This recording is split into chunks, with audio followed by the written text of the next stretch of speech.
बच्चों आज का हमारा टॉपिक है विभाज्यता के नियम।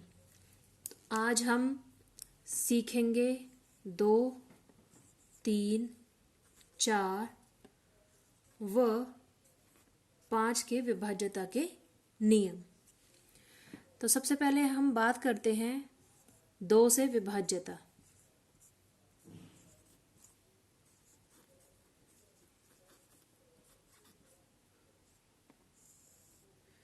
दो से विभाज्यता के लिए नियम ये है कि जो भी आपकी संख्या है उसका इकाई का अंक, हमें संख्या का इकाई का अंक देखना है।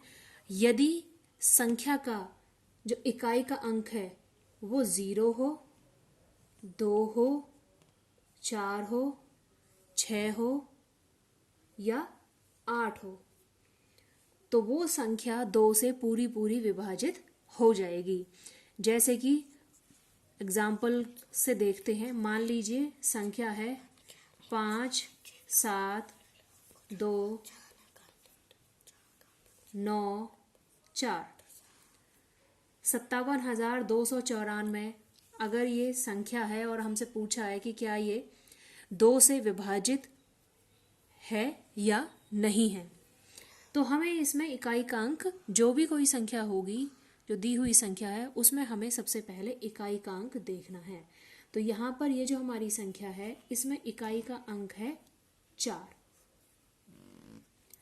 इकाई का अंक है 4।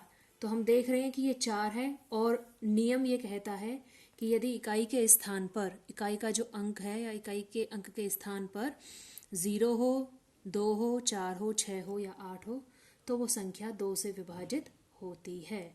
तो यहाँ हम देख रहे हैं कि ये जो इस संख्या में इकाई का अंक है वो 4 है, तो ये संख्या 2 से विभाजित है। संख्या 2 से विभाजित है।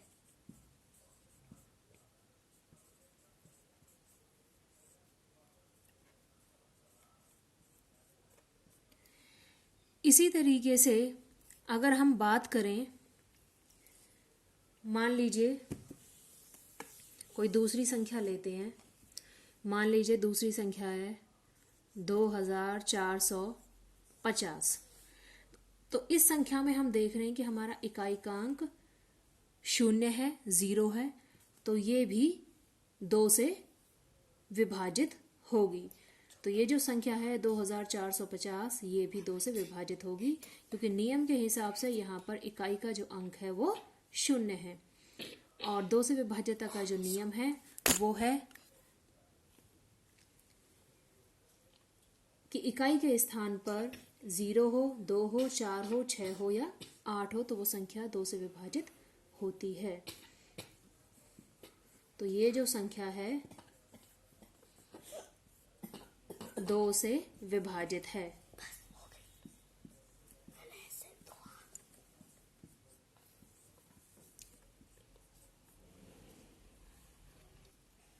एक और उदाहरण लेते हैं। मान लीजिए संख्या है 1357। तो यहाँ पे हम देख रहे हैं कि यहाँ पर जो इकाई का अंक है वो 7 है और हम जानते हैं कि 2 से विभाज्यता का जो नियम है उसमें है कि जो इकाई का अंक है वो या तो 0 हो या 2 हो या 4 हो या 6 हो या फिर 8 हो। तो इनमें से कोई भी यहाँ पर इकाई के अंक पर नहीं है, इकाई के अंक पर 7 है, तो ये जो संख्या है 1357 ये 2 से विभाजित नहीं है। तो यह संख्या 2 से विभाजित नहीं है।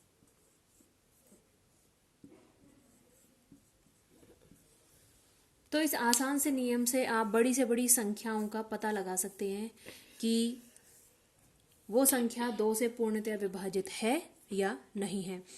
बस हमें इस नियम के हिसाब से ये ध्यान रखना है कि हमें 2 से विभाज्यता पता करते समय इकाई का अंक देखना है कि जो इकाई का अंक है वो क्या है।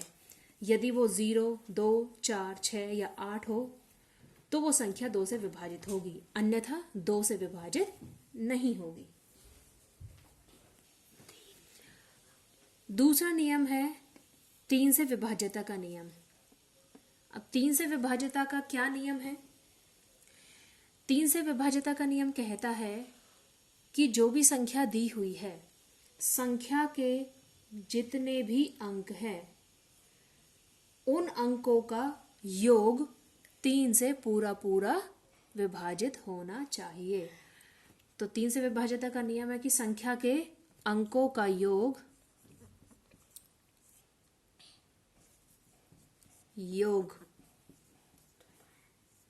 3 से पूरा पूरा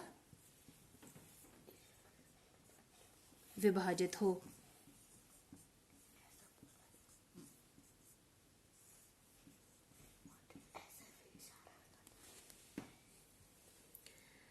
तो संख्या के अंकों का योग मतलब संख्या में जितने भी अंक हैं उनको हम जोड़ेंगे, और जो जोड़ करके आएगा वो 3 से पूरा पूरा विभाजित होना चाहिए। यदि ऐसा होता है तो संख्या 3 से पूरी पूरी विभाजित होती है। उदाहरण के लिए मान लीजिए ये संख्या है 1242 संख्या है और हमसे पूछा है क्या ये संख्या 3 से पूरी पूरी विभाजित होगी। तो इसमें कितने अंक हैं? ये जो संख्या है ये 4 अंकों से बनी हुई है, 1, 2, 4, 2। तो ये जो अलग अलग अंक हैं इनका हमें योग करना होगा। तो अंकों का योग निकालेंगे।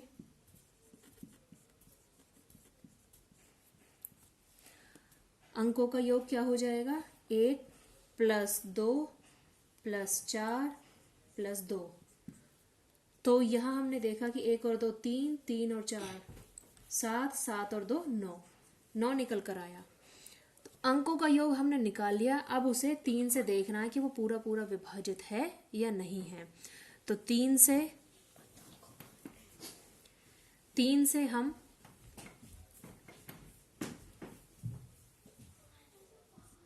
भाग करके देखेंगे तो 3 से 3 बार ये 9 पूरा पूरा कट गया। 3 के पहाड़े में 3 तिया 9, 3 बार पढ़ते हैं तो 9 आता है। तो ये हम देख रहे हैं कि ये जो अंकों का योग आया है 9, ये 3 से पूरा पूरा विभाजित है।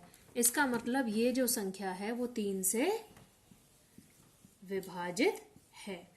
तो इस तरीके से आप किसी भी संख्या का पता कर सकते हैं कि वो 3 से विभाजित है या नहीं है। एक और उदाहरण लेते हैं। मान लीजिए ये एक संख्या है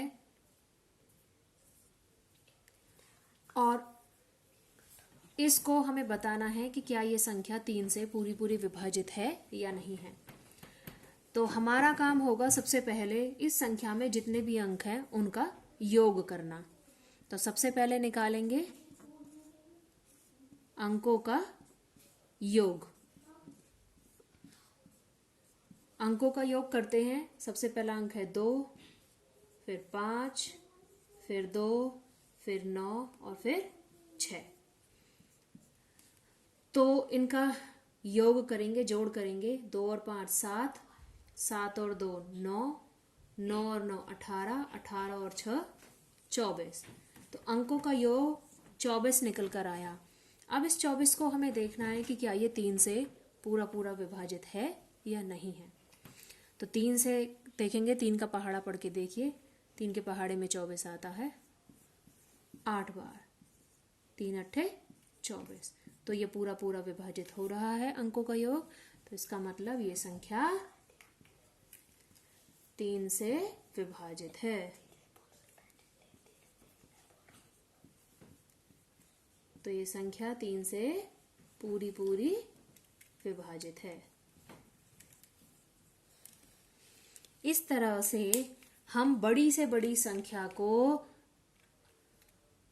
आसानी से उसके अंकों का योग करके पता लगा सकते हैं कि वो 3 से पूर्णतः विभाजित है या नहीं है।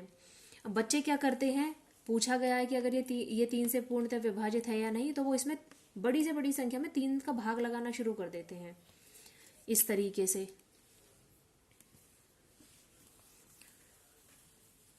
नॉर्मली जब बच्चों से पूछा जाता है कि अच्छा बताइए बेटा, क्या ये 3 से पूर्णतः विभाजित है या 2 से पूर्णतः विभाजित है, तो वो क्या करेंगे, जिससे पूछा जाएगा उसी से उसमें भाग लगाना शुरू कर देते हैं। अब बताइए कितना बड़ा भाग हो जाएगा ये। तो इस काम को आसानी से किस तरीके से कर सकते हैं हम, विभाज्यता के नियमों के द्वारा। तो यदि आपको 3 से विभाज्यता का नियम पता है तो आप आसानी से बड़ी से बड़ी संख्याओं का आसानी से पता लगा सकते हैं कि वो 3 से विभाजित है या नहीं। अब जैसे मान लीजिए इतनी बड़ी ये संख्या है और हमसे पूछा जाता है इसका विभाज्यता कि ये 3 से विभाजित है या नहीं, तो हम आसानी से इसके अंकों का योग करके पता लगा सकते हैं कि ये 3 से विभाजित है या नहीं। अब यहाँ देखिए अंकों का योग क्या हो जाएगा, 2 और 5 7, 7 और 2 9, 9 और 9 18, 18 और 6 24, 24 और 7 31, 31 और 8 39।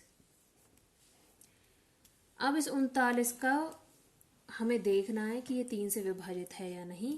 तो इस छोटी सी वैल्यू में आपको फिर सिर्फ भाग करना होता है, इतनी बड़ी वैल्यू की आवश्यकता नहीं होती है। तो इस नियम से हम बड़े से बड़े प्रश्न को छोटे रूप में आसानी से चंद मिनटों में हल कर सकते हैं। तो यहाँ देखिए 3 एकम 3, घट कर आया 0, 9 उतारा, 3 तिया 9, तो ये पूरा पूरा विभाजित हो गया है। तो ये संख्या भी 3 से पूरी पूरी विभाजित है। अब बात करते हैं 4 से विभाज्यता की। तो 4 से विभाज्यता का नियम ये कहता है कि संख्या के इकाई और दहाई के जो अंक हैं, अगर वो 4 से पूरे पूरे विभाजित हैं तो वो संख्या 4 से पूरी पूरी विभाजित होती है। जैसे कि उदाहरण के माध्यम से आपको बताते हैं। मान लीजिए ये एक संख्या है, इसमें ये इकाई का अंक है और ये दहाई का अंक है। तो इकाई और दहाई के ये दो अंक हैं, तो ये मिलाकर बन गया 42। तो इस 42 को हमें देखना है कि क्या ये 4 से पूरी पूरी तरह से विभाजित है या नहीं है। तो इसमें 4 का भाग लगा के पता करेंगे। 4 एकम 4, घटकर 0 आया, 2 उतारा, ना जाने की 0, 0 बढ़ाई। तो हम देख रहे हैं कि ये पूरी तरह विभाजित नहीं है, क्योंकि इसमें ना जाने की 0 लगाने की आवश्यकता पड़ रही है और दशमलव की जरूरत पड़ रही है। तो ये संख्या 4 से पूरी पूरी तरह विभाजित नहीं है विभाजित। दूसरा एग्जाम्पल लें। ये इसमें इकाई का अंक 6 है, दहाई का अंक 9 है। तो इन दोनों को मिला के 96 बना। तो अब इस 96 को हमें देखना है कि ये जो 96 है ये 4 से पूरा विभाजित है या नहीं है। तो 4 दूनी 8, 1 बचा, 6 को यहाँ उतारा, 4 चौक 16। तो ये पूरा विभाजित हो गया। इसका मतलब ये जो संख्या है ये 4 से पूरी विभाजित है। तो इसमें हमें इतनी बड़ी कैलकुलेशन करने की आवश्यकता नहीं पड़ी कि हम 4 से सीधे इतनी बड़ी संख्या में भाग लगाएं। हमने बस इकाई और दहाई का अंक लिया साथ में और उसमें 4 से भाग लगाकर पता किया कि वो 4 से यदि पूरा विभाजित हो गया, कैंसिल हो गया, तो वो 4 से विभाजित है संख्या, और अगर कैंसिल नहीं हुआ तो 4 से विभाजित नहीं है। एक और उदाहरण लेते हैं। मान लीजिए एक संख्या है ये, इसमें हम देख रहे हैं कि इकाई का अंक 6 है और दहाई का अंक है 4। तो ये दोनों मिलाकर बन गया 46।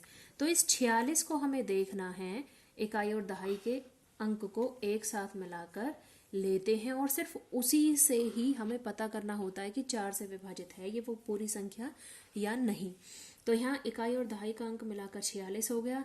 तो इस 46 में अब हमें 4 से भाग लगाकर पता करना है कि क्या वो पूरा पूरा विभाजित है या नहीं है। तो 4 एकम 4, 4 में से 4 गए 0, उतारा 6, फिर से 4 एकम 4, घटकर आया 2, तो ये 2 बच गया शेष। तो शेष बच रहा है, पूरा पूरा विभाजित नहीं है, तो इसका मतलब ये संख्या 4 से पूरी पूरी विभाजित नहीं है। तो यह संख्या 4 से विभाजित नहीं है।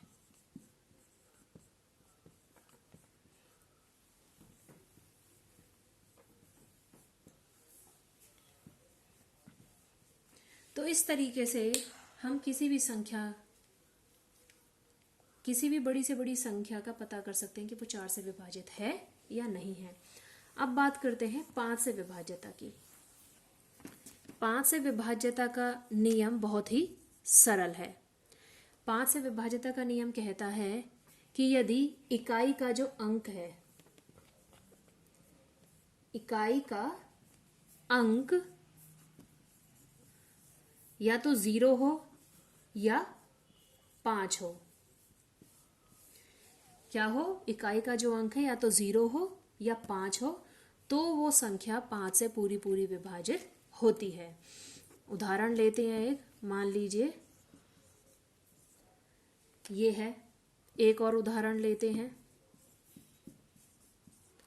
एक और उदाहरण लेते हैं।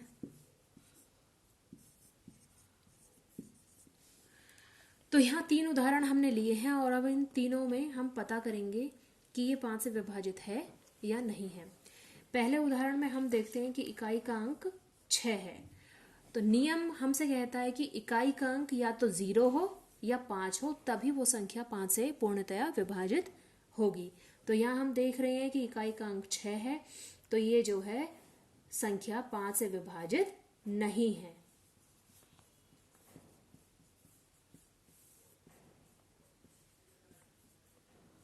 पांच से विभाजित नहीं है। अब हम बात करते हैं दूसरे उदाहरण की, जो है 6590 का। यहाँ हम देख रहे हैं कि इकाई का अंक है 0, तो ये संख्या 5 से पूरी पूरी विभाजित है क्योंकि इसमें इकाई का अंक 0 है। तीसरा उदाहरण देखते हैं, तो इसमें इकाई का अंक 5 है और नियम के हिसाब से इकाई का अंक या तो 0 हो या 5 हो, तो वो संख्या पूरी पूरी 5 से विभाजित होती है। इसके इन दोनों के अलावा अगर कुछ भी होता है, कोई अदर वैल्यू होती है इकाई के अंक के स्थान पर, तो वो 5 से विभाजित नहीं होती है। तो इकाई का अंक यहाँ 0 था तो ये 5 से विभाजित है, इकाई का अंक यहाँ 5 है तो ये 5 से पूर्णतः विभाजित है। यहाँ इकाई का अंक 6 था तो ये 5 से विभाजित नहीं थी ये संख्या। तो इसमें हमें कोई भी कैलकुलेशन करने की आवश्यकता नहीं पड़ी, सिर्फ इकाई के अंक को देखकर ही हम आसानी से पता लगा सके कि ये जो संख्या है ये 5 से विभाजित है या नहीं। तो इन विभाज्यता के नियमों के आधार पर हम आसानी से किसी भी संख्या की विभाज्यता पता कर सकते हैं। आज के लिए इतना ही।